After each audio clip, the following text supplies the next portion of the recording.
کہ آج کل کے دور میں یہ بھی ایک فتنہ بن گیا جس کو آج موبائل کہتے ہیں۔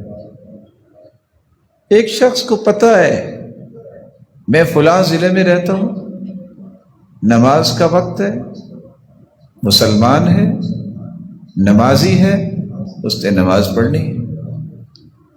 عقل و دانش کا تقاضا یہ ہے کہ نماز کے اوقات پہ کسی کو کال نہیں کرتے۔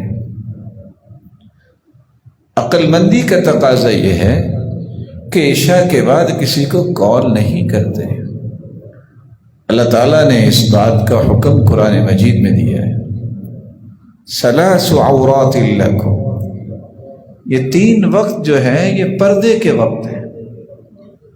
ظہر کے وقت حین تضعون ثیابکم من الظہیرہ ومن بعد صلاة العشاء، فجر سے پہلے،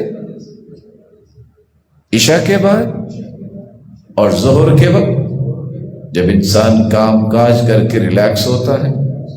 کسی کے گھر جانا منع کر دیا، لیکن چونکہ امت ادب و آداب سے خالی ہوتی جا رہی ہے، پرواہ کوئی نہیں۔ اور بے صبری کا عالم یہ ہے کہ اگر نماز میں کسی نے بھول کے کال کر ہی دی ہے، ہو سکتا ہے اس کے پاس نماز کا ٹائم بھی اور ہو، ایک نہیں 10 مرتبہ کال کریں گے۔ بہت بڑی تکلیف ہے نمازیوں کے لیے۔ الاذن ثلاث، اجازت تو 3 مرتبہ لی جاتی ہے۔ اگر آپ عقل و دانش کو استعمال کریں، آپ 3 مرتبہ کال کریں، کسی نے اٹھا لیا ہے تو ٹھیک ہے، نہیں اٹھایا تو اس کا مطلب یہ ہے کہ وہ مشغول ہوگا۔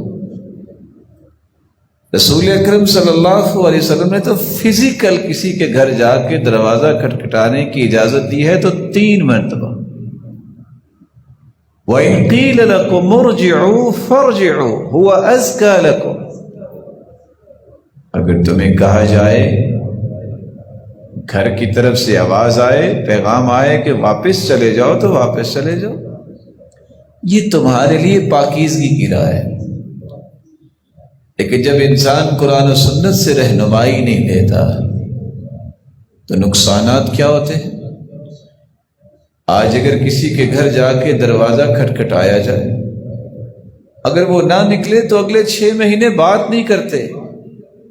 لو میں سفر کر کے آیا، اس نے بات ہی نہیں سنی۔ وہ پابند نہیں ہے آپ کا، شریعت نے اسے پابند نہیں بنایا، جب تک کہ آپ نے اس کے ساتھ یہ طے نہیں کیا کہ میں فلاں وقت آؤں گا۔